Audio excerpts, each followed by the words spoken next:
having a great Memorial Day. I'm just taking some time to clean out a few files here and organize a few autograph project things. And I've been organizing my favorites on the computer. I'm just watching an old NASA video that I had on my computer. It's from a free website. I can't remember. It was like Prelinger Archives or something like that, and I could download this for free. And this is a video I use lots of little bits from in my NASA videos. One of the reasons I'm doing this video is just to get caught up on for those of you who haven't watched my videos since the beginning. I'm a huge NASA autograph collector, and Caleb had gotten in Robert Cabana, who was my white whale for NASA astronauts, and I needed him for several projects, and I'm going to go try to write to him again, and I may send him an envelope such as this Norpex station, which I had gotten recently. Maybe. Well, actually, I did find this here. I had pasted over the guy who made this, his address. I found this old shuttle envelope that had been gone through the mail. You can see the barcode down there, and he had Xerox the back or something like that with some picture there. But this is one of Robert Cabana's missions from 1990. I forget, STS 40 something, or I don't remember what the whole deal was. I bought this from a seller out of Canada for like 50 cents. I don't remember what the whole deal with that one was. But again, if you're not familiar with my channel, I mean, here's just some of the autographs I've gotten. I mean, I've got hundreds of them. Scientists and all kinds of NASA people. I'm not sure if that's Story Musgrave. I'm not sure who that is right there. I cannot remember who that astronaut is. But I'm getting caught up, and I actually found an address for another astronaut I did not have, James Buckley, I believe it is, and I found an address for somebody who was on the Columbia investigation for the Columbia shuttle tragedy.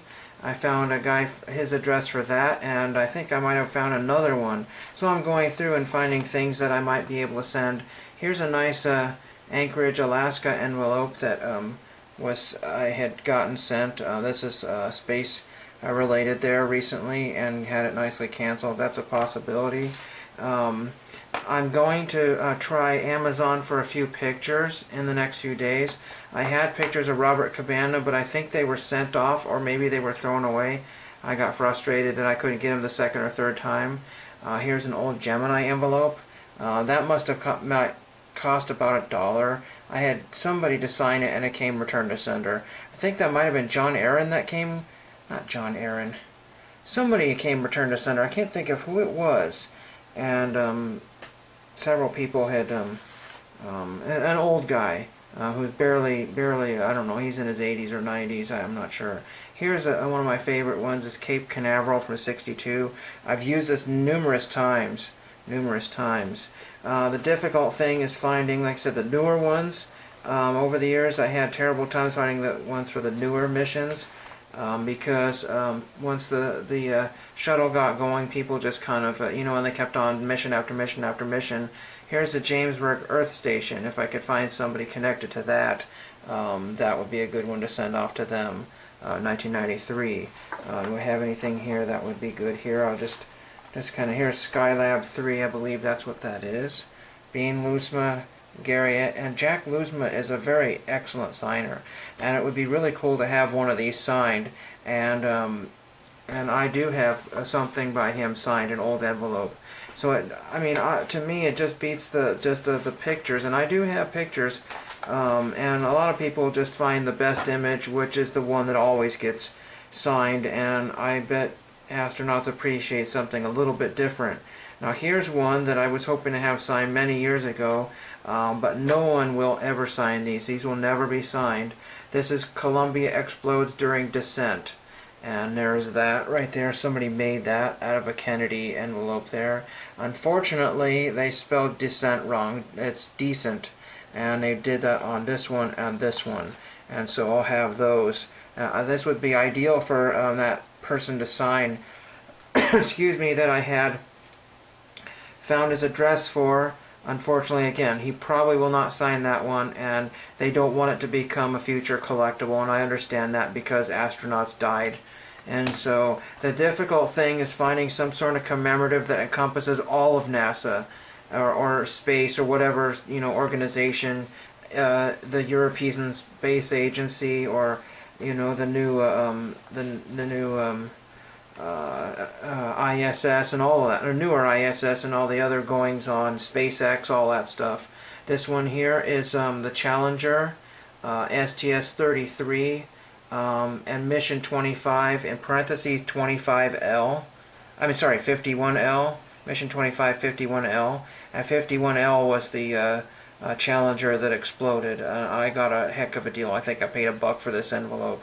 I'm really, really excited to have this. This is before it blew up. Just absolutely amazing. I don't remember who this guy is on screen, but pretty much that's what I'm doing, getting back into my NASA project.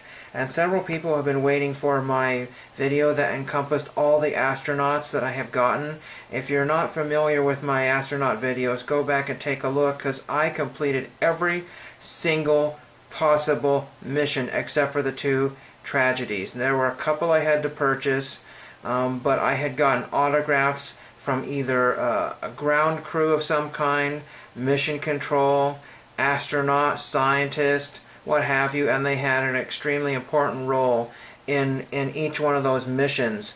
And there was 135 missions approximately, and I had gotten every single one of them. The difficulty is that it went into a huge binder, and it is almost impossible to organize, and I about damaged my eyesight trying to, I mean, literally, I just really just burnt myself out completely trying to get my video all together, editing it and everything, and I got about halfway through and just lost all sanity and had to stop.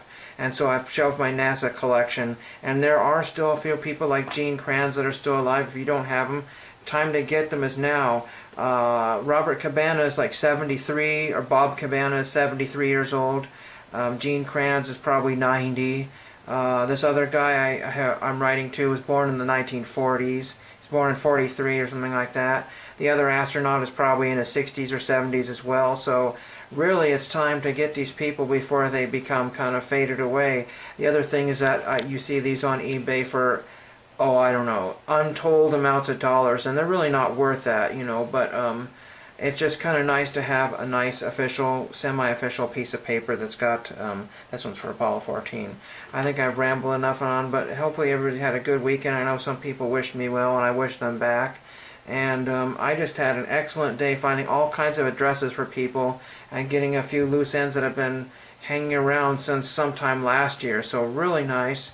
Awesome. Take a look at this video on Prelinger Archives. I believe it's called NASA 1977, something to that effect. It's free to download, and I use this in plenty of videos. And hope you enjoyed this, and thank you for watching.